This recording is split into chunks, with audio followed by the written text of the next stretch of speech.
आपकी अदालत या लोकप्रिय कार्यक्रमात अभिनेते अनुपम खेर यांनी दिलीप कुमार यांच्यासोबतच्या आठवणींना उजाळा दिला.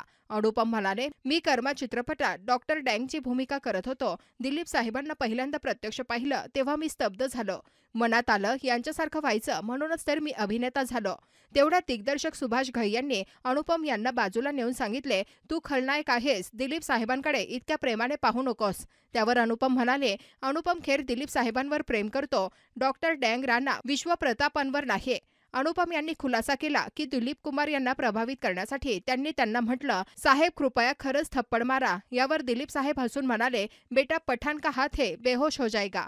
दिलीप कुमार यांनी त्यांचा अभिनय पाहून सुभाष घईंना म्हटलं, एक अतिशय धोकादायक अभिनेता आला आहे, तो खूप दूर जाईल. दोघांनी कानून अपना अपना, इज्जतदार, सौदागर यासारख्या चित्रपटांमध्ये एकत्र काम केलं.